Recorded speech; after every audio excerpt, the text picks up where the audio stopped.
पुलवामा हमला 14 फरवरी भारत के लिए काल बनकर आया। नमस्कार दोस्तों, आज का दिन भारत के इतिहास में काले अध्याय की तरह दर्ज है। आज ही के दिन हमारे सुरक्षा जवानों के ऊपर नापाक साजिश रचने वाले आतंकियों ने कायराना हमला किया। हमला इतना आत्मघाती था, पूरे देश को झकझोर कर रख दिया। इस वीडियो में हम इस हमले की पूरी जानकारी, इसके पीछे की साजिश, भारत की जवाबी कार्रवाई और उसके बाद के प्रभावों की विस्तार से चर्चा करेंगे। इसीलिए इस वीडियो को अंत तक देखें और अपने विचार हमें कमेंट में जरूर बताएं।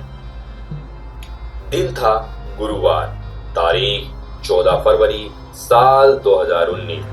समय दोपहर के 3:30 बजे थे।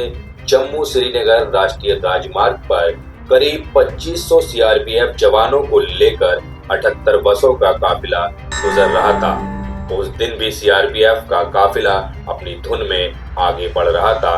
हालांकि घाटी में आतंकवादी गतिविधियों को लेकर सुरक्षाकर्मी सतर्क थे।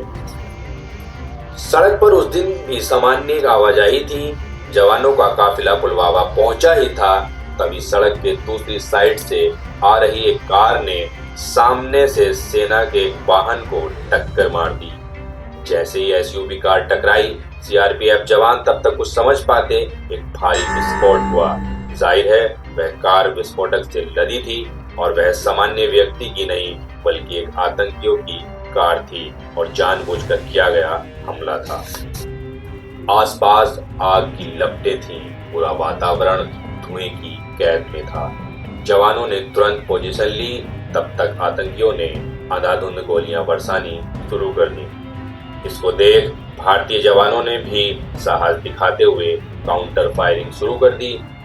सीआरपीएफ जवानों की फायरिंग देख आतंकी भाग खड़े हुए। हमला इतना खतरनाक था कि सीआरपीएफ के वाहनों के परखच्चे उड़ गए।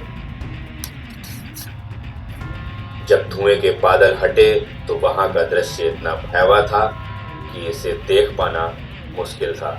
जम्मू श्रीनगर राष्ट्रीय राजमार्ग पर दूर तक जवानों के शव इधर उधर बिखरे पड़े थे। चारों तरफ खून और मांस के टुकड़े ही दिख रहे थे।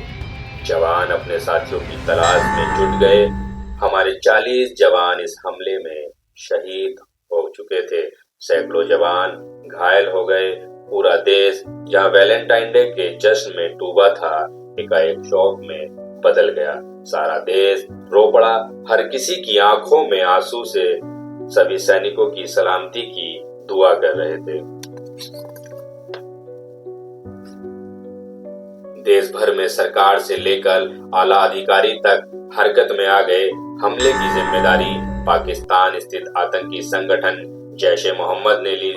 हमलावर का नाम आदिल अहमद डार था, जो पुलवामा का ही रहने वाला था। पहले से ही आतंकी गतिविधियों में शामिल था। इस हमले को अंजाम देने के लिए बड़े स्तर पर साजिश रची गई थी। भारी मात्रा में विस्फोटक का इस्तेमाल हुआ था। अनुमान है कि 400 किलो आरडीएक्स रहा होगा। पूरे देश में इस हमले को लेकर भारी गुस्सा नजर आया। विरोध प्रदर्शन भी हुए। सरकार ने पाकिस्तान को कड़ा संदेश देते हुए पुलवामा के 12 दिन बाद यानी 26 फरवरी को बालाकोट एयर स्ट्राइक को अंजाम दिया, जिसमें आतंकवादी ठिकानों को निशाना बनाया गया। तमाम आतंकी शिविरों को तबाह कर दिया गया।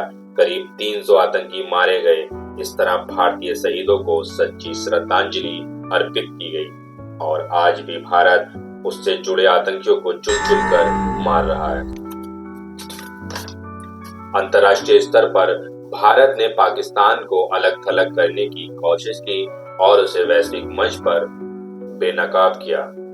अमेरिका, फ्रांस, रूस, इजराइल सहित कई देशों ने हमले की कड़ी निंदा की और भारत के साथ खड़े नजर आए।